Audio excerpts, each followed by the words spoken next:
안녕하세요. 어려지는 뉴스TV 닥터 조은배입니다. 이전 영상에서 뒷목살과 버섯목 증후군의 치료법에 대해 알려드렸는데요. 오늘은 사진과 함께 직접 저희 병원에서 치료한 사례에 대해 소개해 드리겠습니다.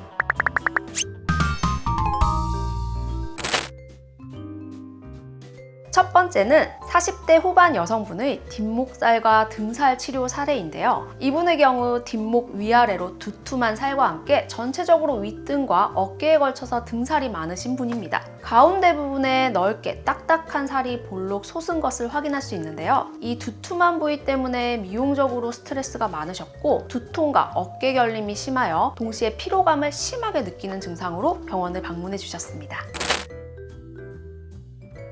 이 케이스의 경우 사실 버팔로 험프까지는 아닌 자세 문제로 7번 경추가 뒤로 튀어나오면서 주변 조직을 지속적으로 자극하고 또 상체 비만이 함께하면서 발생되는 전형적인 버섯목 증후군 초기 단계에 해당한다 볼 수 있습니다. 또 어깨가 앞으로 말려 있고 머리가 앞으로 나와 있는 전형적인 일자목을 가지신 분이었습니다. 특징적으로는 뒷목과 등에 이어지는 부분에 피부가 거칠고 검은 편에다가 등뿐만 아니라 목도 꽤 두텁고 딱딱한 살이 만져지는 것이 특징이었는데요. 버섯목 증후군이 발전하게 되면 림프순환과 미세 혈관의 흐름이 원활하지 않아 피부에도 영향을 줄 수 있고 심한 경우에는 진피증까지 경화가 일어나 딱딱해지게 되는 거죠.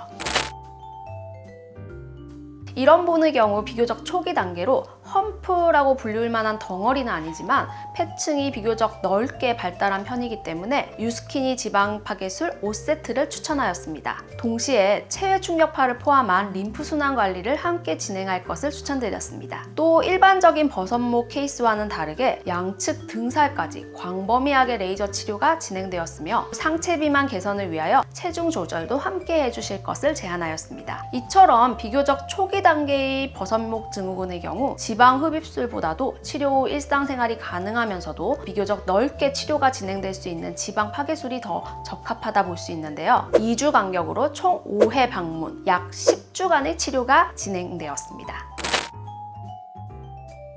치료 후 소견인데요. 크게 두 곳이 개선된 것이 보입니다. 우선 제일 중요한 두툼한 뒷목살이 개선되었고요. 아래와 양측 등살도 다소 개선된 것을 볼 수 있습니다. 이분의 경우 치료를 받으면서 뒷목 무거움과 두통도 많이 개선되었고요. 목 주변 피부 경화 현상도 호전되면서 피부톤도 밝아지고 표면도 많이 매끄러워진 것을 확인할 수 있었습니다. 사실 뒷목살과 버섯목 치료는 치료 후의 재발 방지가 가장 중요한데요. 일단 자세 교정 목적으로 경추 교정, 라운드 숄더 치료가 무조건 병행되어야 하는데요. 실제 이분의 경우 치료를 받으면서 개인 PT와 함께 다이어트도 병행해 주셨고 비교적 짧은 기간에 효과를 본 케이스였습니다.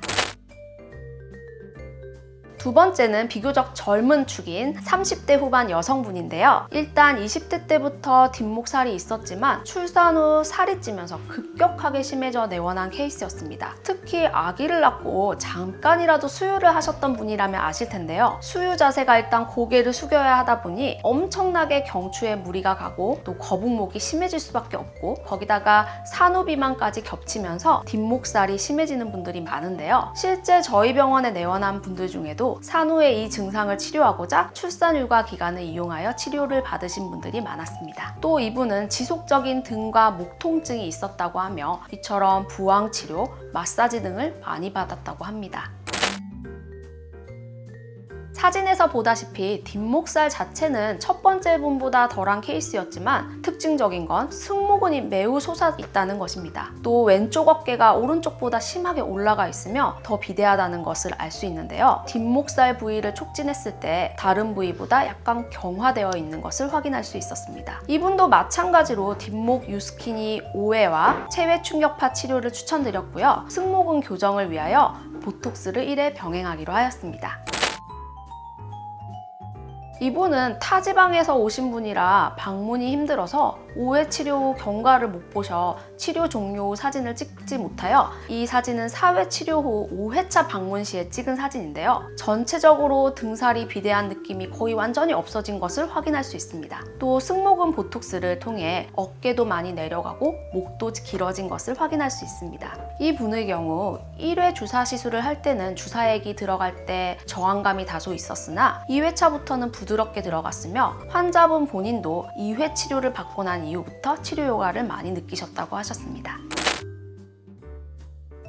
이분은 50대 후반 여성분으로 전형적인 버팔로 험프를 가지신 분인데요. 본인이 기억하지 못할 정도로 오랜 기간 동안 이 험프가 있어 왔으며 점점 크기가 커진다고 하여 내원하였습니다. 사실 이 정도의 험프가 있는 분들은 과거력을 면밀히 파악해야 하는데요. 현재 스테로이드 복용으로 인한 쿠싱 신드롬 등이 있는지 내과적 질환을 감별해야 되고, 또 두 번째로는 초음파 검사 등을 통해 지방종 등 종양이 아닌지를 확인해야 합니다. 최근 검진상 이상은 없었으며 지방종이 아니라는 것을 확인하여 치료를 진행하기로 하였습니다. 의외로 이 정도로 험프가 심한 분들은 적응이 되어 목 통증 등은 크게 호소하지 않았으나 환자분 가족이 걱정이 되어 모시고 온 케이스였습니다.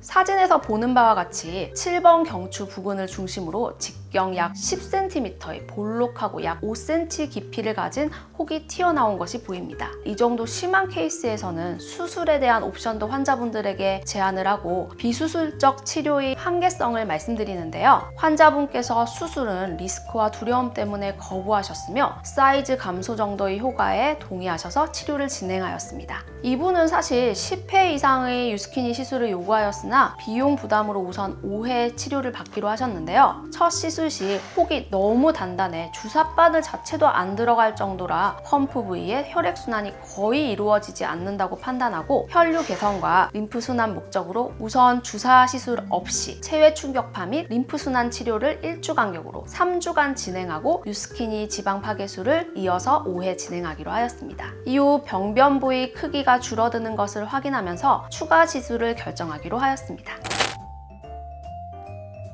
치료 후 사진입니다. 5회의 지방 파괴 시술 후 7번 경추 부근에 발달한 험프의 직경이 약 10cm에서 8cm 정도로 줄어든 게 확인이 되며 지방층의 두께 또한 5cm 정도에서 3cm 정도로 줄어든 것을 확인하였습니다. 육안으로도 봉우리의 피크가 낮아진 것을 확인할 수 있었는데요. 두 번째, 피부톤도 맑아진 것으로 미루어 볼 때 림프순환과 미세 혈관의 흐름이 전보다는 많이 개선되었다는 것을 알 수 있습니다. 사실 5회 치료로 험프가 많이 개선된 건 아니라서 꾸준한 운동을 하면서 장기적인 치료를 권하였으나 개인적 사정으로 방문이 불가하여 치료가 끝난 사례인데요. 사실 이 케이스를 보여드린 건 치료 결과보단 심한 버팔로 험프에 대해 알려드리고자 소개한 건데요. 이처럼 심한 버팔로 험프 환자의 경우엔 지방 흡입 수술 역시 특수 부위에 해당하기 때문에 시술 자체가 힘들고 치료 결과에 한계가 있기 때문에 무조건 조기에 치료하는 것이 바람직합니다. 평소 1.5기나 거북목이 있으면서 뒷목에 살이 만져지는 것이 고민이라면 첫 번째는 자세 교정 운동이고요. 두 번째, 미용적인 해결법을 찾고자 한다면 치료 시기를 놓치지 말고 반드시 상담을 받아보시는 것을 권해드립니다.